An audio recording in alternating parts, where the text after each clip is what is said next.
Hi everyone, my name is Margaret Keane and I'm the Education, Training and Development Officer here at Midwest ARIES. Delighted to be here today to run another of our webinars in partnership with Mental Health Ireland.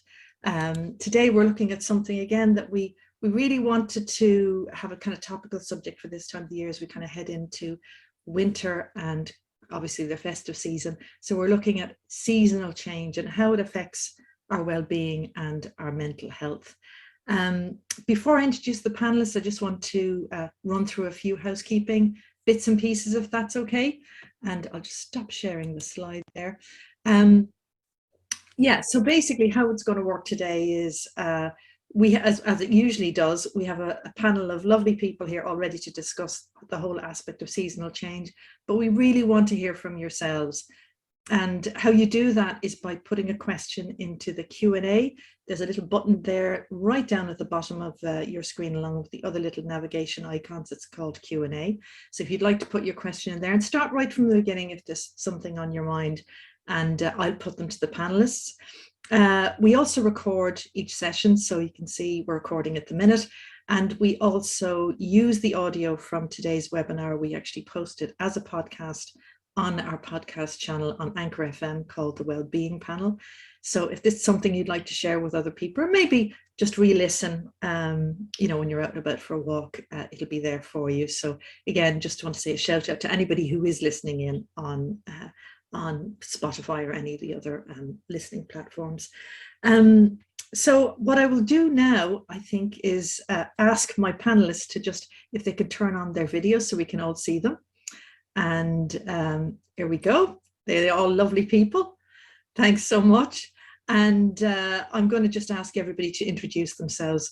So I'm just going to go around as I see everyone. So Eileen, you're first on my list that I can see. So do you want to say hello to everybody and just tell them a little bit about yourself? Thanks.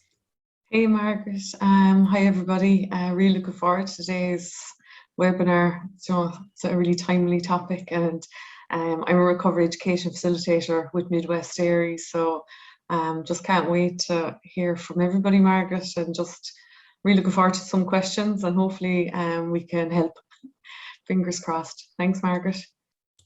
Thanks, Eileen, and thanks for coming along today. It's great to have you here again. We have our little crew of panelists here that we try and swap out every month, but Eileen is a stalwart, so it's great to have you. Mike, you're next on my list, so do you want to say hello again? Just explain. Hello, everyone. Yeah, I'm manager with ARIES, and Mike O'Neill obviously is my name, as you can see. And again, nice to be here. And we already, when we logged on here before we started, we're already having a great discussion. So again, I think this time of year, or other times of the year, can be challenging for different people for different reasons. So it's interesting to see how the seasons affect us and not just the winter. Yeah, thank you. Looking forward to it. Absolutely, and I think that's a really good point, Mike, that we'll touch on a little bit later, is that whole idea of, you know, it's not just winter, or that's the one we usually think about when we're talking about seasonal affective disorder. But anyway, let's go on to Mags. Do you want to say hello there and just introduce yourself, please? Yeah, good afternoon. Yeah, I'm also a recovery education facilitator with Midwest ARIES, and I was thinking I might get a few tips off the rest of the group here today. Yeah, so it should be an interesting discussion. Looking forward to it.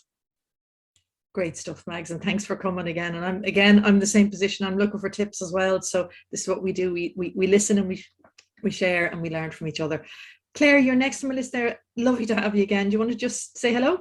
Yeah, hello everyone. My name is Claire Flynn and I'm the Development Officer with Mental Health Ireland. And I'm here as a guest of Midwest ARIES today as a panelist. And I'm delighted to be back again. Lovely to see you all. We love having Claire, and again I just want to underline the fact and say a big thank you to Claire for the support she gives us around the webinars, and to Mental Health Ireland as well, and the team there, and Sonia. We have to say a shout out to them for helping us just get this off the get the series going and up and running. So last but not least, I'm going to pass you on to Laura now. Hi Laura, lovely to have you. Do you want to say hello? Thanks, Margaret. Hi everyone. I'm delighted to be here. And I think this is a very broad topic. I don't think it's spoken about enough, and it affects a lot of people. So really looking forward to it, and thanks for having me. Thanks, Margaret. Great stuff. And thanks, Lauren. It's lovely to have you all here. And let's do what we always do, which is just have a kind of honest and open discussion about seasonal change.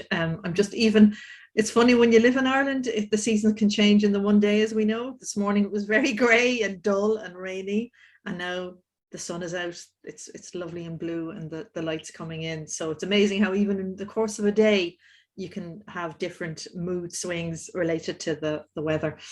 So I suppose with that in mind, and we'll start as we always start, which is to try to get an honest definition from your point of view of what, seasonal changes to you, mean to you in terms of your well-being and your mental health. So I'd like all of us to come in on this if we can. So I'm just going to go through everybody, and I might go Claire, I'll go with you first. So is a seasonal change something that affects your well-being? What does it look like for you, or does it? I mean, it may not. What does it look like to you? No, it does, but I mean, not in any extreme cases. I wouldn't be a person that I would say that, would suffer from SAD or anything like that. Generally, like quite a lot of people, not everybody, but like quite a lot of people, when heading into the winter months and the rain hasn't stopped all summer and, that sort of thing, that can be really, really hard. But obviously I try and get onto it, and, come into the summertime in a really hot day, I try to run away from it, when the sun is really shining, so I don't crisp up like bacon. But I suppose I was reflecting on, what it used to mean. I suppose my children are older now, so it used to mean quite different things to me, depending, on school terms and different things like that, and the challenges that would bring. And sometimes it would bring financial challenges. So if we were going into the autumn, then trying to get kids back to school and buy everything that was going with it, and then coming into like the winter and everything to do with Christmas, and you know what I mean. So every season brought with it its own challenges, and still does. But so many of them were just connected with trying to keep children on the straight and narrow and trying to get in and out of work. Like being in and out of lockdown over the last while, I'm a real home bird, so it's really suited me. So the seasons in that respect hasn't really affected me as much. But I have spoken with people though who have found the change of the seasons, particularly as you said, Mark, going into winter, really, really challenging. It can be a real challenge for people. But thankfully, having, it is becoming more open. People are discussing it a lot more. There's a lot more information out there, and having, conversations like this just about individuals and how maybe they support themselves can hopefully get some information out there about helping people just to get through the worst of the seasons, which tends to be winter for quite a lot of people. And absolutely, and I thought it was really interesting what you said there in terms of, the seasonal change, that there's practicalities around that causes challenges, as well as just the whole kind of like less light, that kind of stuff. Other thing I'd say to everybody here, myself included, and I was kind of surprised at this figure, and not in another way.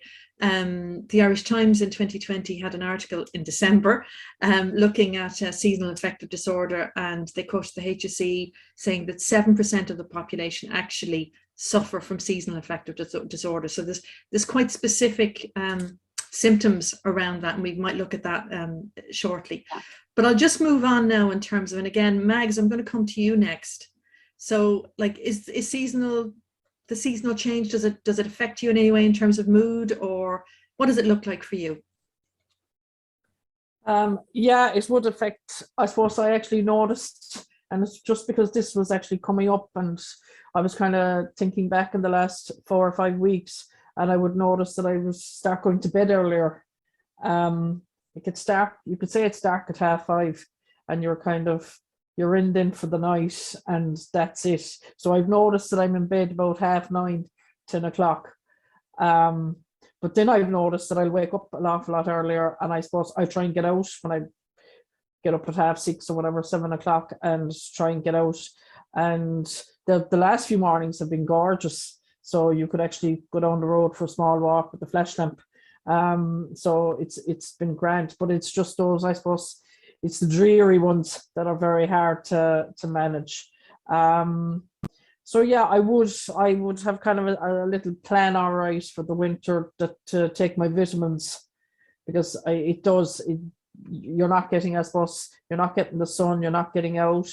If you're working from home, you're kind of inside, you're not even getting out to drive to work. So just to take the vitamins, and I suppose to find maybe a space to get out sometime in the day for maybe a small walk. Yeah, absolutely. And we'll look at that in terms of strategies in the next wee while. So it's, yeah, as you said, kind of getting out early, getting the vitamins in. It's all so important, particularly if you're not getting that vitamin D from the sunlight. Thanks, Mags. Mike, I know because we've spoken about this before, and I don't think it's the wrong thing to say that 7%. You're probably hitting into that 7% of. I would say I am, and yeah, and I suppose it's a word I don't use lightly because there isn't much in life I hate, but I hate the winter.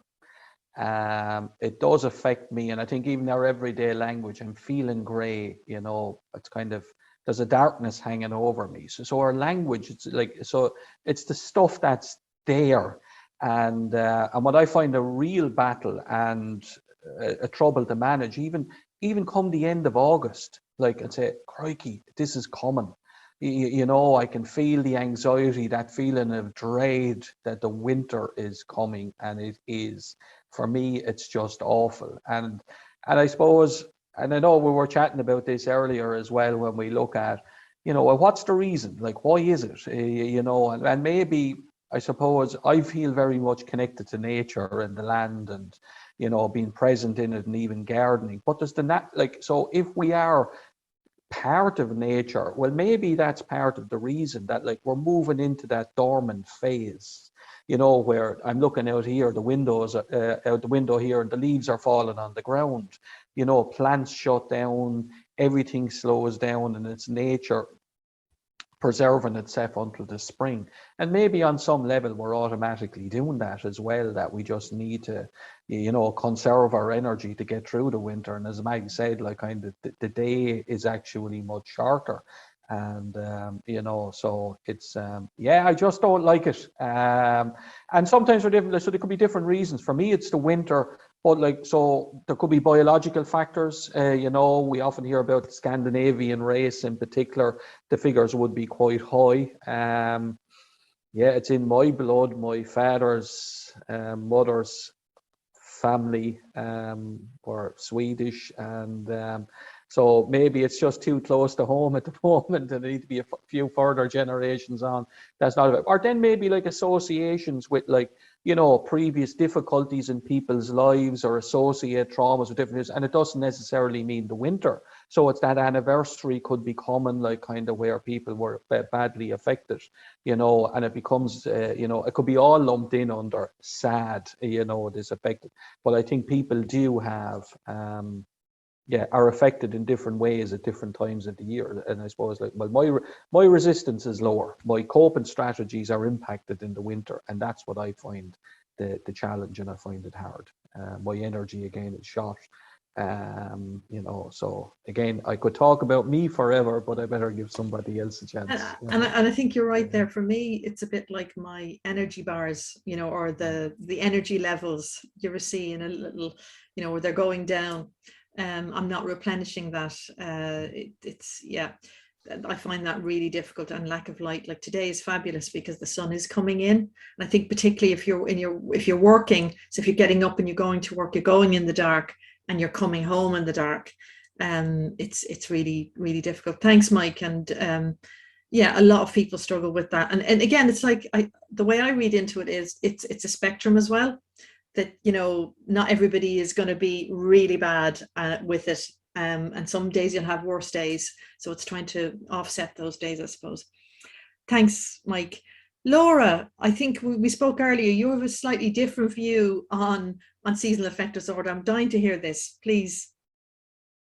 Thanks, Margaret. So I'm probably in the minority. Not saying that I absolutely love winter, but I'm better in winter. I know it sounds very strange, but the summer has a negative effect on me. I'm stressed. The nice sunny days, bright days, when I suppose I'll use the word should, I should be happy. you know, and jumping with joy that it's so nice. But I feel this intense pressure to be happy and to look the part and all this kind of stuff. I haven't looked really deep into it as to why summer is such a kind of, I suppose it's a hard time for me, you know, but the winter then, I find a kind of a comfort in the winter. It's strange, I know. The dark evenings means I can be inside on the couch and don't have to be, I don't feel under pressure, I suppose, to be outside because it's dark and everybody is just in home and stuff. So yeah, I think I'm in the minority. It is a thing, sad disorder or sad within the summer months. And it is. It absolutely is, Laura. Yeah, it is, yeah. and I suppose it's the seasonal affective disorder. It's not winter affective disorder or low light affective disorder. It is seasonal, and you're right. And there is a percentage of people like yourself who would find. I think what's really interesting from your point of view is the pressure that you feel within the summer months to maybe, you know, be a certain way, look a certain way. We're all happy, and you may not necessarily feel that. Yeah. Am I right? Or yeah, definitely. And Mike said we were talking about it earlier, and Mike said that suicide rates are extremely high in the summer months. I think it definitely is. I can only think the word pressure. It's just a pressure for me to be like out and about and kind of happy and wanting to do things, sunbathe. Like, I don't like sunbathing or anything like that. So yeah, I'm in the minority, as I was saying, but I'm sure there's other people out there that and again, Laura, I think it's a spectrum, because like that, and probably like Claire yourself, you were saying, like, I just burn. So when it's really hot, I slightly melt. So I love kind of for me, I feel joy in that early spring where it's lovely, it's bright, you can get out for your walks, it's not too hot, it's almost perfect. And crisp autumn days, frosty autumn days with light day, fabulous. It's the kind of extremes of both I kind of struggle with. So I absolutely get that. Absolutely. And that's not saying I don't like it's nice here now because the sun, I like that. Like I like so it's not as if I completely love winter and hate summer. Like I like summer, like in that, you know, you wake up in the morning and it's nice and bright out. I like that, but it's, as you said, to the extremes. Like I don't like when we get the serious intense heat. So yeah, I suppose as I said, I think it's really interesting. It's it is very broad, and with that in mind, and just encourage anybody who's attending, if you've got a question or a reflection, it doesn't have to be a question, just put it in the Q&A there. We would love to hear from you. I've got a couple of reflection pieces here that people have kind of gotten contact with. One thing you did pick up on, Laura, was that idea of coziness, and we'll look at that again. I do want to bring in that, I suppose, Mike, you were saying about your Nordic heritage there, and you've got the, you know, the Danish approach, that word hygge, we all kind of know now, which is the coziness, the candlelight, the, you know, the blankets, the, as you said, fire, crackling fire, you know, snugging up, watching TV, not having that pressure to go out and be. And they seem to have that ability to actually just look, it's I suppose, changing your mindset a bit in terms of what winter is. And so looking at it as a cozy time, a time to, you know, shut down, maybe reflect and slow down a wee bit. I think they definitely probably have it there, but we'll talk about that again. That's me talking on my little thing. Thanks, Laura, really appreciate that. Eileen, and again, last but not least, I'm sure you're a cozy person. I could be wrong, but I'm sure you love the cozy nights in as well. The polar necks, we love it. Does it? What does seasonal change look like to you? I mean, do you struggle with it, or is it just something you get on with, or, you know, is there any kind of pivot points that you really need to look after yourself? I think, Margaret, it's funny, up until last Christmas, I definitely would have let the winter definitely would have affected me. But I think it was the emotion of Christmas, kind of being smack center in the middle of kind of the winter season, you know, and I think my emotions will be very much connected with the seasons. So for that, it wasn't winter as such, but it was the shoulds.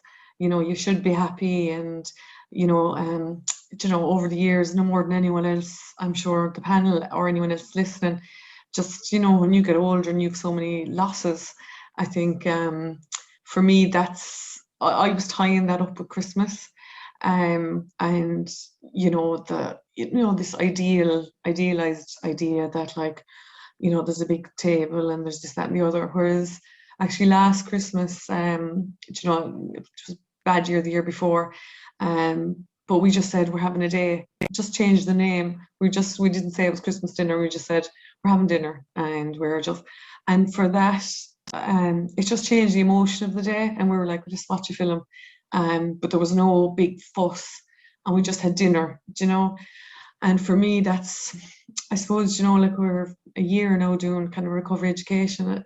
It's really helped, to be honest, so much, learning all this stuff and kind of supporting each other. That now I just kind of try and change the energy around things, because up until last Christmas, I have to say, I would have been very affected, and I would have said I suffer from SAD, but now I kind of realize actually I'm suffering nearly from the emotions of certain dates, and change. And I know we'll probably talk about that more as kind of the webinar goes on, Margaret, but it's amazing how for me language can be so powerful if I change the language I use around things. So now I'm like, okay, actually, is it sad, or am I sad because either missing people or missing the idea of how things should be? So I think acceptance actually has a lot to do with a lot of things, as Laura was saying there. Sometimes expectations can be massive around things. So now I'm kind of like accepting that actually I am going to feel maybe a bit crap, or I am going to feel a bit, that's okay.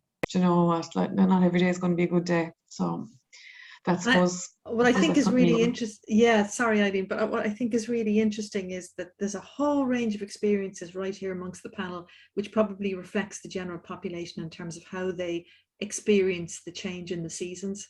It goes from, having real difficulty to, as you said, having crap days, the odd crap day. And I think you're right, Eileen, in terms of having the Christmas season, although that's an ancient pagan thing of having that big feast in the middle of the darkest, deepest, when you need a bit of a lift. But we've kind of pressurized ourselves and to make that the best, the most perfect, everybody together, we all have to get on. And that probably doesn't help if you've got, adding on the kind of drop in mood because of less light, all the seasonal stuff, the anxiety that comes with that in terms of, if you look at the symptoms there in terms of SAD, and by the way, isn't that the worst name ever? It's, it does do what it says on the tin, but like, wow. It is things like, greater anxiety, greater sensitivity. You mentioned that word as well. It's lack of just get up and go, like I got a great email from someone, and I hope they don't mind me just sharing the kind of the top level bits of them, an attendee today. But I just thought it really put together what it actually felt like, that, prior to a couple of weeks ago when she was very energetic going out doing gardening, and like we were all like that, and it just seemed to be that suddenly the light just went. I'm just reflecting myself. And that she had lots of energy. She's doing lots of great stuff, gardening, painting, and all sorts of jobs around the house, because you had those long evenings of those bright days. And then suddenly the energy, the enthusiasm just dropped off a cliff. And that's what it says, fallen off a cliff edge. So like the body and mind are lethargic. So with that in mind, and I thought that was just a really good explanation of what it feels like physically. So you have all this energy and then suddenly it's gone. Can we start looking at now in terms of how we can actually, what can we do, or what is it that you've got, tips and tools that that people can kind of implement to overcome that lethargy? Let's go to, let's say, Claire, do you have any ideas in terms of how, because obviously darker nights, I find myself just like Mags heading to bed at like baby time, put me to bed. So how do we overcome that, or do we overcome it? Do we just let it go? Like, what's people's thoughts on it? Claire, what do you think? Do we just embrace it? Yeah, well, I suppose one thing that's coming to me is, like within all of these seasons, there's like a certain amount of consumerism has been attached to them, and that in and of itself then can create a pressure, so Christmas, I'm supposed to be happy and I'm supposed to be this and I'm supposed to be that. Spring, I'm supposed to be out, picking daffodils and skipping down laneways, and you know what I mean? I'm like, we're fed these, like, we live in a media world, so we are fed a lot of images, we're fed a lot of stuff. Quite often it's based around trying to encourage us to buy stuff. It's more than anything else. So I suppose one of the things that I try to do for myself is I try to separate myself, because even when you talked about the higga, higga is a very old concept, but it almost became commercialized again. This is how you buy this blanket, and you have this, and you have that, so it came with a cost attached to it. So feeling that pressure then of like, okay, well, I'm not sure that I need all this stuff, plus I don't have the money for all this stuff, but do I need all this stuff to create these scenarios for myself? So I try to separate myself from it, to try and say, okay, do I actually need this stuff? Because I'm trying to be quite conscious about the earth and pollution, and I'm trying to be sustainable and all that stuff as well. So that's made me reflect on it a bit more as well. So just as I said, separating myself from it. So Christmas, does it have to be around like purchasing stuff? Does it have to be around changing decorations every year? Does it have to be around and just reminding myself, for me at Christmas, I'm very lucky. All my family live close by and we spend a little bit of time together, even just with my own children, so that's what I have to try and make Christmas about. And I was really relating to what Laura was saying about the summertime, because bank holiday weekends, like, we stay home, like, we don't want to go where everyone else is going, and we used to feel that pressure that you have to do something. It's the bank holiday weekend, you have to go somewhere, you have to do whatever, and it's just, as I've gotten older, I realized, no, actually, we just want to do what we want to do, what's right for us. So that's what I try and do. I try and do what's right for me. So if that means that I'm going to actually go to bed at 8 o'clock, because I want to, because that's the type of day I'm having, then I will. Or it might be, sometimes I might take like a sick day or a mental health day, if it's just feeling particularly blah about everything, and just sit around in my pajamas all day, or I might do that at the weekend. It all depends, I suppose. It's just about trying to connect in with myself and how I'm feeling. And if I can identify what's causing me to feel that way, great. If not, then just trying to mind myself within it. So I say just do whatever is right for you, and it could take a bit of time to figure out what that is, but some of the fun is in trying to figure out what does work, and finding those nice things that do work. So that'll be what I do, and it might be of benefit to somebody else. Absolutely. And I think that's just the whole kind of tenets of self-care, really, isn't it? Listening to your body, listening to yourself, and then it's coming back to what Eileen says, that bit of acceptance as well. Some days you just are having some bad days. There are things, I think, and just in terms of, I suppose, again, reflecting and just looking around in terms of, try and keep your connections with others, even, particularly this time of the year when it's, you're getting out less. Now, look, we haven't mentioned the big C. We kind of hinted at it, but like COVID has not helped, is not helping. So things we would have done to, keep, like, even things like the tree lighting ceremonies with kids or family traditions that we had, they're all gone out the window, which I'm sure is having an impact on people. I know it certainly is with us. One little thing, a tip I'd give, was that we had our Christmas a couple of weeks ago because my son was going to Japan. So we had the quickest Christmas you ever had in your life. But it was also one of the best experiences ever. And I know my husband turned around to me and said, why don't we do it like this every year? It was so less stressful. Even although we had the stress of saying goodbye, we actually had that moment, and it was just brilliant. And it didn't have to be perfect, and it wasn't, but it was because of its imperfection. And that's just, something, just my own mindset. I kind of had to change. Thanks, Claire. That's brilliant. And Mike, just about you. So how do you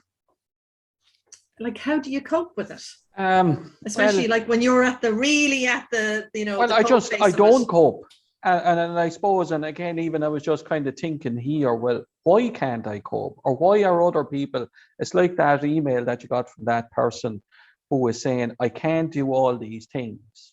Well, if you back up the truck and say, well, why? Maybe we're not meant to. maybe we're meant to slow down. Maybe this is actually a positive or rather than a negative. And again, changing the narrative, and it's coming into maybe, as Eileen mentioned there, that word acceptance. And maybe to change in our mind, say, yeah, well, yeah, I can't get out of the garden, can't do all the things, but yeah. And just say to ourselves, kind of a little bit of self-compassion, sure, and that's okay. This will pass. And I suppose all I'm looking at here now, and I say, what's getting me through? And it's kind of, I'm waiting. And I have a focus here. I look at the date every day when I come in. It's the 24th of November. The 21st of December, which is less than a month away, the evenings will be getting bright again. And that's my focus, because there's nothing I can do about it. But as I say, it's closer than we think. So while, yes, when we also look about, the anxiety, the dread, the anticipation can actually be worse for some people in the lead up to it. And particularly, I think, as I mentioned, and and even Claire, the expectation of around Christmas. But the downside for me, I suppose, is like we all have people in our lives, we all have relationships, of different sorts. And I suppose when I get so drained or beaten up, when my energy levels go so bad, I disconnect. And that's not healthy either, where it's great to be able to say, I'm going off the bait.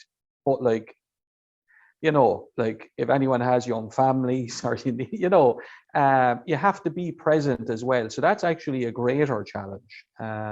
Whereas if we're all individuals, it would probably be easier, because there's nothing I'd like more than going home to bed, having a bite to eat and being in bed at 7 o'clock. But like the world we inhabit, we can't do that either. So again, as I say, it sounds like a struggle, Mike, in terms of that balance, it's a bit of a balancing act to kind of, acceptance, but also responsibilities as well. Yes. Particularly when the energy levels are gone. So my energy is shot. I finish work at 5 o'clock every day. Am I grateful for a job? Yes, I am. I love it, and I want to do this. But when I walk out the door, that's it. I'm out of whack.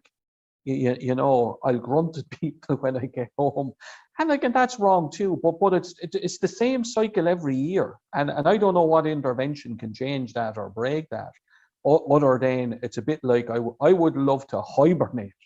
If we're talking about like the life cycle, in nature, just to go to bed and wake up the 1st of February, that to me would be ideal.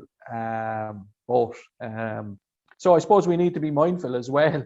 Like, while yes, it's great if you are diagnosed with a disorder and say, but there's other people to consider and other stuff to consider as well. So it's not easy, even if we accept it and say that's it, number one first. But what does that look like in reality? Because there's a price someone else is going to have to pay. And absolutely, and that's the thing, you've got responsibilities, so it's trying to balance those out. And I suppose you brought up that diagnosis thing, and I think it's just the diagnosis piece, and because there's some maybe here just wondering, well, what exactly, we all hear about SAD, and you hear people saying, oh, I think I've got a bit of SAD, or it is a disorder, it is a recognized disorder. And I just want to bring up in terms of the HSE and how they define it. So signs that, so basically the symptoms of seasonal affective disorder are like the symptoms of normal depression, but they occur repetitively. So it's that repeating piece at a particular time of the year.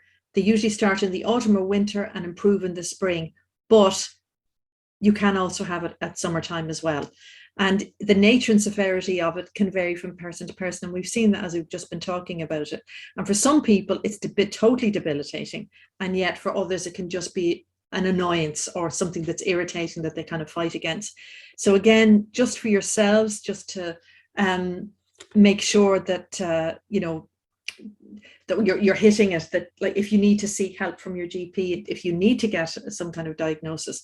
So signs that you may be depressed, particularly if it's cyclical around the autumn and winter period, although as I said, it can happen in summer as well, is a persistent low mood, a loss of pleasure or interest in normal everyday activities, feeling irritable, feelings of despair, guilt and worthlessness, low self-esteem, tearfulness, and we mentioned that before, that sense, that extra sensitivity, feeling stressed or anxious, a reduced sex drive, and becoming less sociable.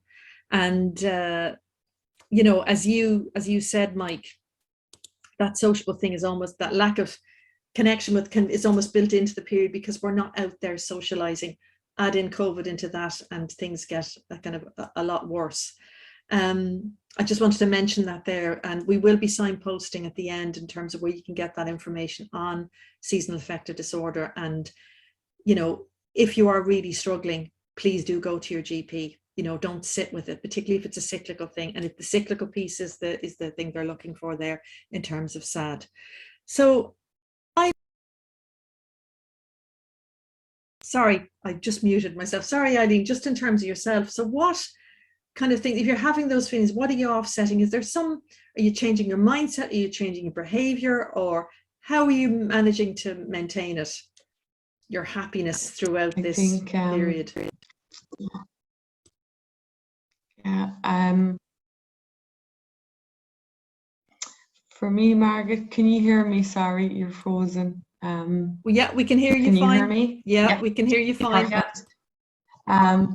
I find for myself, actually, I have to change my environment. So I'm a big fan of, I have lots. Unfortunately, I think we've lost lost. lamps. I have. Oh, I think we just lost you, Eileen, there for saying. I'll come back to you in a moment if you can hear me, okay? Okay, perfect. Yeah, thanks. So, Laura, I'm just going to come to you, and I think do you know, we're having one of those frozen days, and I am going to let it go, and I'm going to come to Mags. Because we've got, I think Eileen and Laura both have issues. Mags, in terms of yourself, now, obviously, you don't seem to have the issue as bad, but like, obviously, you know, I think you mentioned going out early for walks. It's something that I try to do if I get up early in the morning and get out early. There's nothing like going out in the dark and coming into the light. Really, really good to get me going. And I need to consciously make that decision to do that. What about you? What does it look like? How do you manage? I'm a bit like Mike. I just cannot wait for the 1st of January and to get back up to the woods. I love when everything is, I suppose, dead in the woods and it's very bare. And then February, I love February, March, and then it starts to grow again. And that for me is, I just can't wait. This will pass, like there's only another 4 weeks left in it, and then we get on to January, and I'm so looking forward to it. But just a tip that I use is I would get a new hobby or a project. And I suppose I'm one of. And we've lost Mags. As I said, it's one.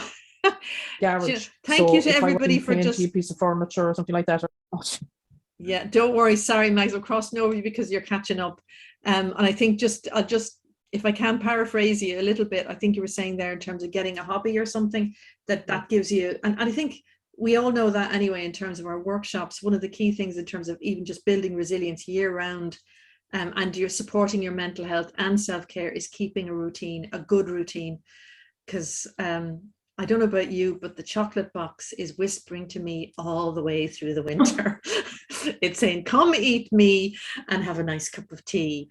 And that is very difficult to offset, I'm telling you. So it's trying to build in and making that conscious effort when you really don't feel like it. That's hard to do. Eileen, I think you're back. I just come to you now. I don't know if you just, because I know you wanted to share a tip with us.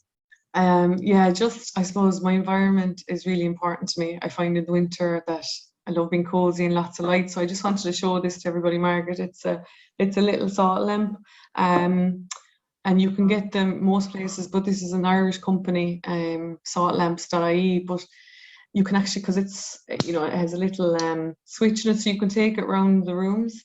But I find actually that light really helps. And then there's another tip I got from my yoga teacher. It's actually called candle gazing. So if people are finding it hard to go to sleep, it's a candle meditation. So basically any candle will do, and you gaze on the candle for maybe 30 seconds and close your eyes, and 30 seconds, close your eyes, and just do that half an hour before you go to sleep. It's really ancient, but it's kind of an eye cleansing, but it actually, and I suppose it's like that inner light in the winter when we can't see. But I actually find that's really helpful. It just kind of calms you down before you go to sleep. Or, do you know, if you're waking up in the middle of the night, sometimes I do that as well, because light's so important. And I know it's going back to kind of, as Mike was saying, you know, the old rituals like of having the fire, but you know, if we can't feel warm, seeing the light is really important. So I definitely recommend salt lamps. And one other tip as well, I've moved the house plants actually into the bedroom, because actually it clears the air as well at night, and especially with COVID, it's actually really good actually having plants in your room, and especially when you're sleeping, it can actually help you have a better sleep. So I think those small things actually can help over the winter. Definitely, Eileen, and I'd go with the plants as well. I have got about 3 plants in the bedroom. Spider plants are brilliant. They're the much maligned. I remember them from the 70s and 80s. That's how old I am. Dying on my parents' the table, but they're brilliant at kind of cleansing the air and lots of oxygenation, which we need at nighttime. Great, and I'm definitely going to try that. That candle meditation for sure. That sounds just absolutely lovely. And with that in mind, I just want to bring something else up, because it came up, one of our facilitators, and if they're online, if they want to come in and just put some reflection on that in terms of light therapy. So I just got some information on that. I know it comes up again and again, that kind of having a light box that mimics sunlight can really help. Now, I have a kind of daylight bulb in my lamps here in the office, and also I have a lamp there. I think Eileen's just put in a link there. Eileen, just if you want to explain what that link is, please. Sorry, that's just a link to the candle meditation. Yes. To show you how to do it. Brilliant. That's great. I'm definitely going to be looking at that. But again, there's some brilliant information on light therapy on the HSE website, and there's kind of, they don't know how it works or why it works. I know in terms of melatonin from what it seems like, but so does it work? So there's mixed evidence apparently about the overall effectiveness, but some studies have found it very effective, particularly if you use first thing in the morning. So I know they're very expensive, but it can help to relieve your symptoms, you know, but you need to use it on a regular basis. So I know, and I'm just going to check there's a question, and this might be from, yeah, we've got Thomas here. It's a sad light. Got the idea from Mary Ellen Copeland at RAP. I'm using it more since the weather's getting gloomy and dark. For me, it helps. And that's great, because I've had that question mark over it. You know, would it help me? But because they're so expensive, you kind of go, you know, maybe it's out of the realm of a lot of people. But do look, little hats lamps with, you know, they obviously won't have the same amount, but they definitely help having that light bulb saving there. And thanks for that, Thomas, for sharing that. I'm just looking at the time there. We're going to have a little bit of a breather, and I want you just while you're doing that, just reflect a little bit, if we can, in terms of what we've spoken about. Have we missed anything? Again, I just want to check the Q&A there. Just got a nice one there from Breed. Thank you all for sharing. And Thomas makes a great point, that possibly those lights might actually be reduced because of the Black Friday events. So if it's something you're interested in, you have the money to do it, maybe that's the time to do it. But do look at the HSE website, because they'll give you all the details around light therapy and that sort of thing. So let's take a moment where we're doing this and ask the panelists, just think, have we missed anything? I'm going to come back with that last question, which is your one piece of advice to people in terms of just coping generally at the minute in terms of low light, low mood, how we deal with that.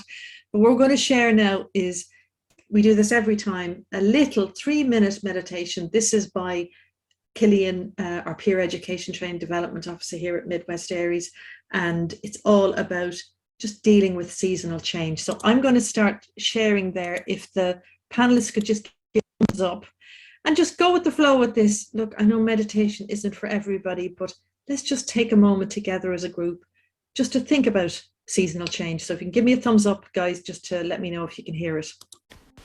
As we begin this guided meditation, just find a comfortable position on the seat you're in, or if you feel more comfortable lying down. Settle into your body by connecting with your breath and slowly inhale through your nose and slowly exhale through your mouth. And just notice how your body and mind begin to soften and relax. First off, we're going to visualize a scene from nature of all the different colors, the reds, the browns, darker greens and yellows of the terrain around you, and just imagine a cool breeze blowing towards you. Notice how each season brings with it so many different changes.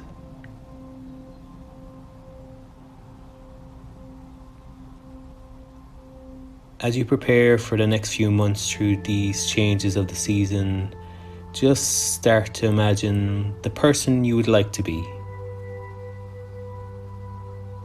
the activities you would like to do, the environment you thrive in most, and the lifestyle you want to have over the coming months. Let your imagination run with this and allow yourself to see what you would see, to hear what you would hear, and to feel what you would feel if this were to happen for you.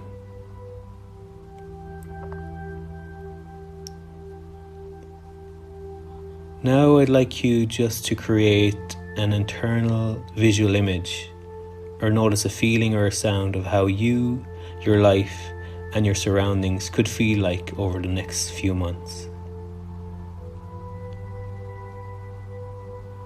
What would you be doing over the next few months with the changing seasons that is different from how you're living right at this present moment? How would your energy levels and mental clarity be over the next few weeks and months?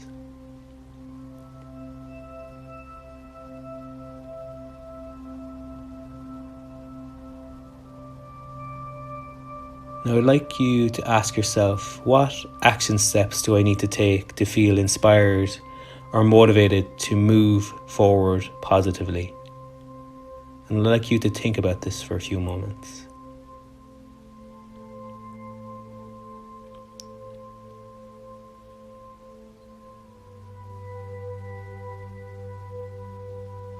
As we finish this guided meditation, just add that you have so much potential in you every single day. It's about making the most of your strengths each and every day. And I'd like you to slowly come back to the room again and become present in the moment again.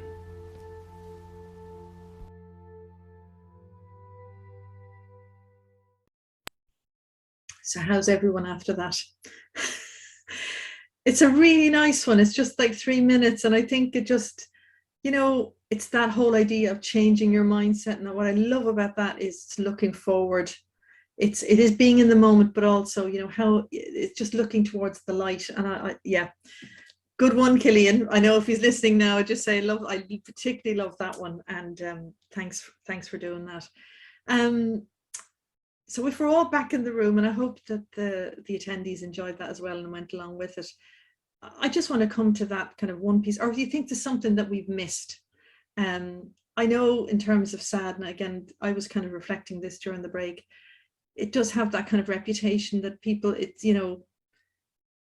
they just use it on feeling a bit sad, like I have that sad, but for some people it really is a huge difficulty. And that needs to be acknowledged. And again, just saying, if you have that issue and you do think you have that disorder, that it is interrupting your life and stopping you living your best life, do seek help. Don't just sit with it. That's just my advice, I suppose, and my tip going forward. I'm going to come to you, Mike, first, in terms of, because I know it's something you really struggle with, and you don't hold back with the, with the reality of it, I suppose, which I'm really appreciative of, and the honesty of it. And there isn't one silver bullet, but just generally, what do you think people can do to offset those feelings and that low mood? Yeah, well, I suppose the first thing is kind of just go easy on yourself and don't beat yourself up because you're not doing all the things you want to do. And And I suppose even when I was listening to, we say, Killian there, and I was just kind of, yeah, well, we are here now. What are you looking forward to? And maybe it's the what I'm looking forward to. I say I'm looking forward to the 21st of December. But what I'm also looking forward, or what I love about the summer, is being near the coast. And I've always mentioned this. And maybe it's kind of even over the Christmas break in itself, even a day trip. Look at what we enjoy, look at the focus. I know Mags mentioned take up a new hobby, but without having but that's commitment. Like for me, it's kind of, oh geez, that's going to require energy and effort, but whereas like kind of, if you're enjoying it, brilliant. But for a lot of people, Jesus, like that's a chore. So again, it's kind of, that's come back to the self-compassion. Maybe look at, one little treat. What do I enjoy? What do I like? And indulge ourselves as well until this passes. Because it's like even when we talk about the chime framework here in our work and hope in that. And I mean, if for a lot of us, I think it's kind of like, well, what gives us hope? And I suppose for me, hope is always the future. It's always something. I hope to win the lotto. I hope to feel better. I hope dinner will be nice to see. So it's always out there. So to me, what will give you hope to get you through this? So maybe there's probably steps on the way rather than just waiting as well.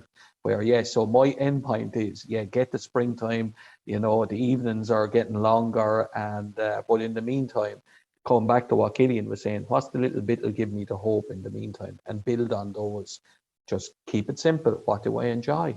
That's brilliant, Mike. I'm actually chuckling here to myself because as you were speaking, brilliant response from Breed.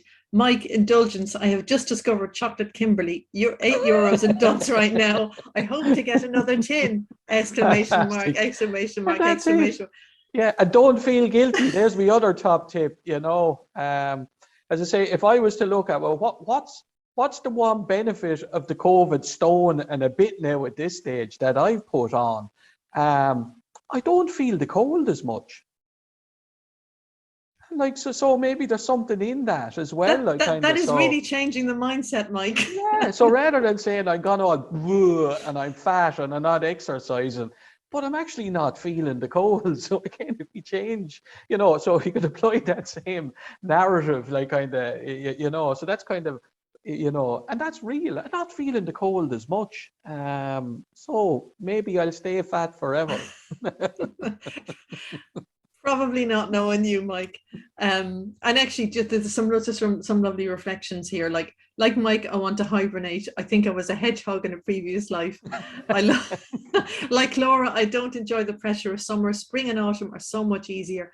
Gardening is helping me a lot. Literally grounds me. We find that again and again, Breed. It really does for a lot of people, myself included, and gives me purpose. Fresh air and daylight are an added bonus. Yeah, I really miss that coming into the winter months now. It does need a bit of a tidy up at the minute, but yeah. Actually, even just doing it's still, you might get away with putting a few bulbs in the ground at this stage, but it's kind of towards the end. But there is something about the winter tidy up as well, and that preparation for spring. So it doesn't all happen in the spring. Like I'm looking at the garden and just hoping, like kind of on the weekends, I get a few nice days in December and just go out, potter around, cutting back, tidying up. And that's part of that process as well. It's not all about here's the flowers, they've arrived. So it's the prep work as well.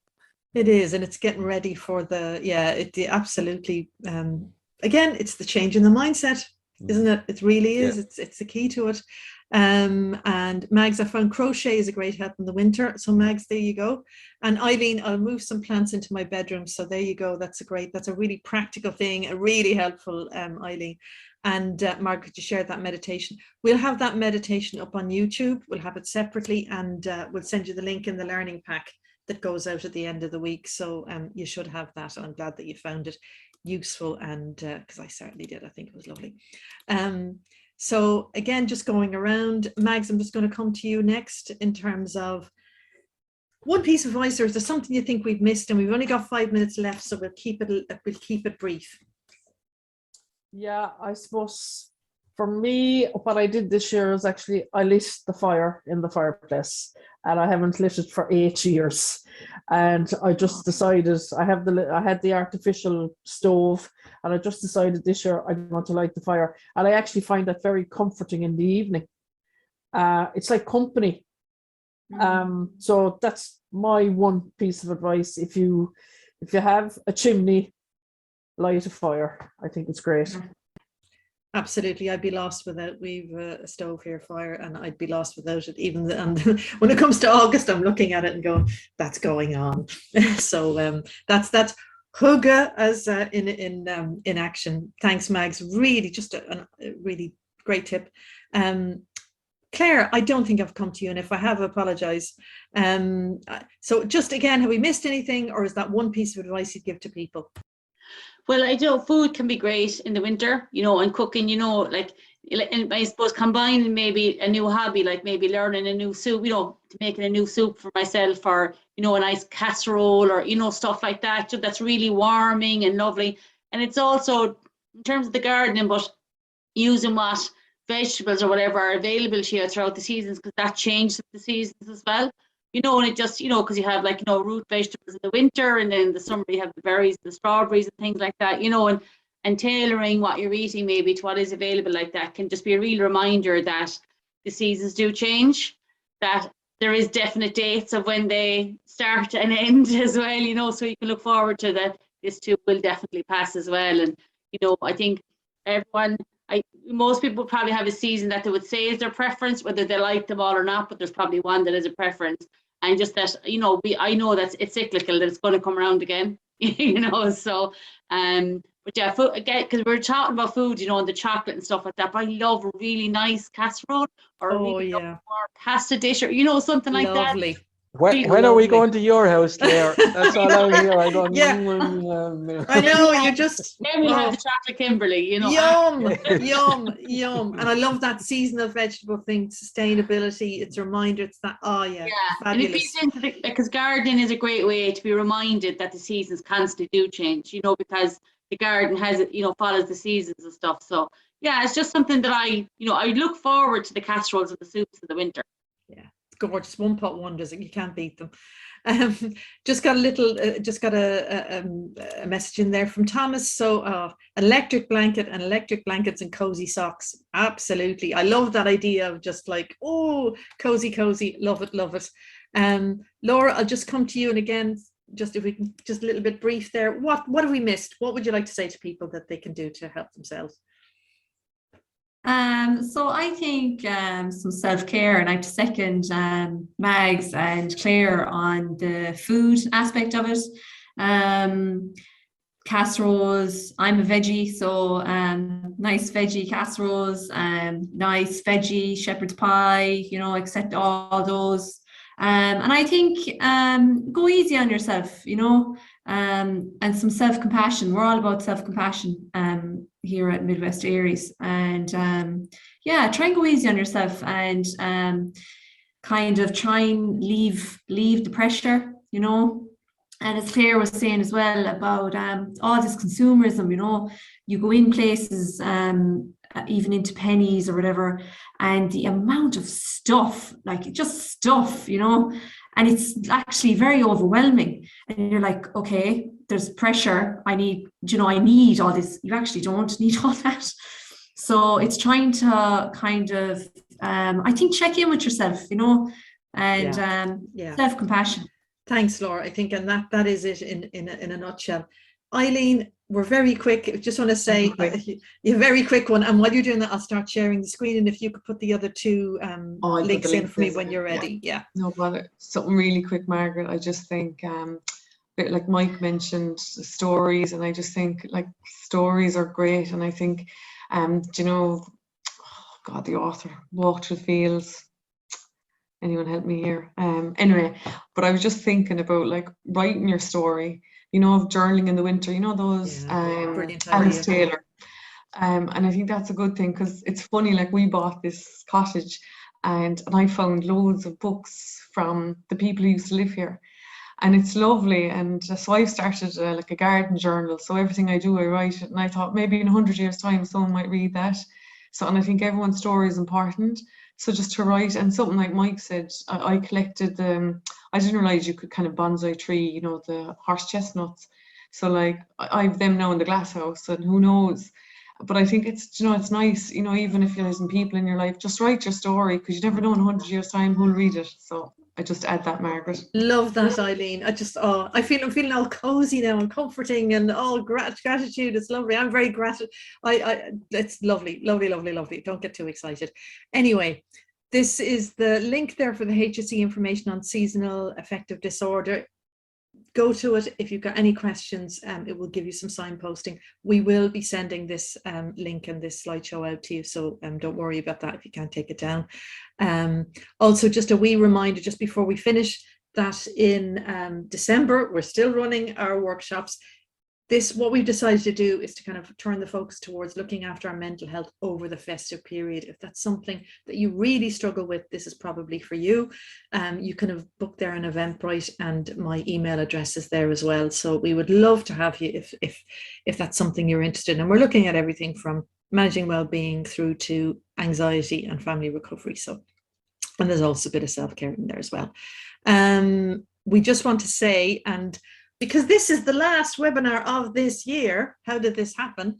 Just a big thank you. Sorry, Margaret, to interrupt. Can I take a photo of us? And I know we can't see everybody else. Of course. It's important to yeah, that's it. Fine. I should take I'll take a screenshot as well. That's brilliant. Thanks, Claire. Just to say, look, we're so appreciative of all of you who come this year, and hopefully we'll run these again next year. But really, Claire's been fantastic. I just want to honestly, much love, much graw to you, Claire. You've been fantastic. And we just want to say thank you from all at Midwest ARIES. And I hope you like our card a little bit early, but, you know, bear with us. And if you want to check out our recording of this webinar, please go to the Wellness Panel. It's on Anchor FM. And there is the lovely Claire's Brilliant Development Officer at Mental Health Ireland. So if you need any information, just, you know, obviously contact herself. I'm just checking now the last of the chat. We do have a feedback form there, and I know I'm running out of time a little bit over. If it's something, you know, we really do live or die by the feedback. It really helps us to decide what we're going to do next or how we need to change things. So if you have a bit of time, it takes literally 2 or 3 minutes. If you could click on that link, we would really, really appreciate it. With that in mind, I'm just going to run around and just say goodbye. I know we're a little bit late. So Mike, do you want to say your goodbyes, and we'll just do a quick run around? Yeah, no, brilliant. Yeah, it's great to have people on board again today. Great series, and yeah, all going well. We'll see you all again in January. That's the plan. And yeah, it's a great way to have these conversations. I suppose just connect with other people. And I suppose, like, no matter what's going on, I think there's something nice, particularly during COVID and, you know, the restrictions, being able to connect in this way. I think it's really powerful. It normalizes what everybody's feeling, thinking, and experiencing as well. That we're not alone, and hopefully we can just, you know, pick up a few tips and tools, you know, and learn from each other while we're at it. It's not just a talk job. So I think it's great. Yeah. So I better stop. Thanks. Thanks, Mike. Claire, just want to say goodbye there. Thanks for coming. Yeah. Again, no, I've enjoyed these so much, and it's like I've learned so much myself. I've picked up tips like the plants in the bedroom now. Eileen has given us all details there of what's the best ones to have. So I'd be popping off now to get those, I think, for myself this weekend. But you know, just learning like that. But I suppose one of the main things I've learned is, which I already knew, but it's not a bad thing to be reminded about it, was that, you know, there is a lot of different experiences, you know, and people find ways to support themselves, but hearing other people speak about their experiences and their journeys can be really, really helpful and beneficial. So, you know, I learned so much myself, as I said, from these, and I hope that anyone who attends gets as much out of them as I get out of them. So I always really look forward to them. So I really hope we do them next year, and hope it's not too early, but happy Christmas, everyone. I know we're a little bit early, but like, shh, we won't say anything. Right, Mags, do you want to say goodbye and good luck? Yeah, really enjoyed today. And one thing for me, as it's coming up to Christmas time, I wouldn't be a mad fan of Christmas, but what I do love is people putting a candle in the window. It's such a simple thing. And I always think that just brings hope. and that, you know, next year is coming, and hopefully it'll be a better year. So yeah, so enjoy today. Thanks, Margaret. Brilliant. Thanks, Mags. And I love that scent. I love that candle window. Fabulous. Laura, do you want to say goodbye there? Just say your goodbyes. Thanks. Thanks for coming. Thanks, Margaret. I'm having some technical difficulties, but delighted to have been here. It was a great discussion. And as Mag said about the candle, love that. I always light a candle. It gives hope as well, which is great. So thanks, everyone. Thanks, Laura. And Eileen, last but by no means least, thanks so much for everything today. Thanks a million, Margaret. And my last piece of advice is get yourself a Christmas present. So whether that's a book you've been meaning to get, or a plant, or whatever, so don't wait. What's that Chocolate expression? Kimberleys. Yeah. Instead of asking for flowers, don't plant your own garden. So get yourself something nice. And happy Christmas, everybody. That's one tip I can certainly get on board with. And yeah, that's a definite. Well, look, thank you for holding on. We're a little bit over time. I really appreciate your patience, but there was so much good stuff there. And whatever you do, take care of yourself, practice a little bit of self-love, self-compassion, self-care, and hopefully we'll see you all again for a bigger and brighter 2022. And whatever you do this festive season, I hope you take care of yourselves. Bye now.